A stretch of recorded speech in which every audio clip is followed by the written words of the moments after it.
कि हरिजन बस्ती में आज जिस विद्यालय को विधिवत रूप से प्रारंभ करने जा रहे हैं, आज के इस कार्यक्रम की हमारी अध्यक्षता कर रही अपने क्षेत्र के आपके क्षेत्र की पंचायत समिति सदस्य श्रीमती ओमवती पूनिया जी, अमीरवास के सरपंच श्रीमती गिन्ना देवी जी, भाई जोगेंद्र झाजरिया जी, वेदपाल जी, सुरेंद्र जी, दलीप जी, हमारे मंडल अध्यक्ष गुलपुरा के मंडल अध्यक्ष लिखमीचंद जी, और मेरे सामने विराजमान बहुत सारे शिक्षाविद, प्रिंसिपल बैठे हैं, टीचर्स बैठे हैं, संदीप जी बैठे हैं, वेदपाल जी, सुरेश जी, रमेश जी, मैडम जी, साथ में प्रबुद्ध नागरिक जन चाहे जय सिंह जी हो, विद्याधर जी हो, अजीत जी हो, सुरेश जी हो, और जहाँ चौटाला जी तक बहुत सारी संख्या में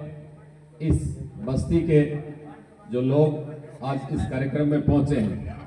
सबसे पहले मैं इस विद्यालय को खोले जाने पर वेदपाल जी का या इस क्षेत्र के हमारे गौरव सतीश जी का दिल की गहराइयों से धन्यवाद देता हूं, और उससे बड़ा धन्यवाद मैं भामाशाह को देना चाहूंगा कि आज के इस आर्थिक युग में लोग 1 इंच जमीन को दी, एक बना बनाया भवन दिया है, और वो इसलिए दिया है कि ये संस्कृत विद्यालय से जब बच्चे पढ़ेंगे तो न केवल हमीरवास की पहचान को कायम करेंगे, बल्कि वो हमारी संस्कृति, सभ्यता और संस्कारों से भी आने वाले कल को लाभान्वित करेंगे।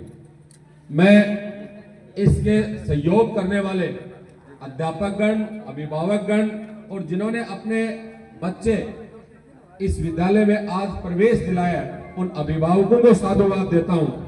अपनी एक छोटी सी बात कहते हुए, क्योंकि ये संस्कृत विद्यालय है और संस्कृत जब आदिकाल से दुनिया का जब उद्गम हुआ, हजारों साल पूर्व, उस समय न फ्रेंच थी, न इंग्लिश थी, न इटालियन थी, न अमेरिकन लैंग्वेज थी। अगर कोई लैंग्वेज थी, चाहे वो मोहनजोदड़ो हड़प्पा की संस्कृति से भी पूर्व है, संस्कृत भाषा थी।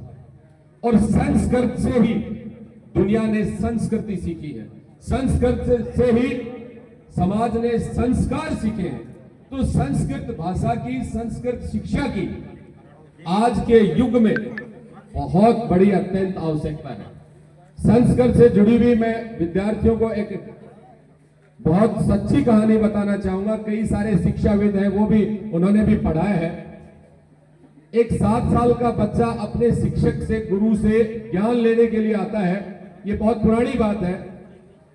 और जब वो उसके गुरु ने उसका हाथ देखा, हाथ देख के कहा कि तेरे हाथों की लकीरों में शिक्षा नहीं है, तू शिक्षा ग्रहण नहीं कर सकता।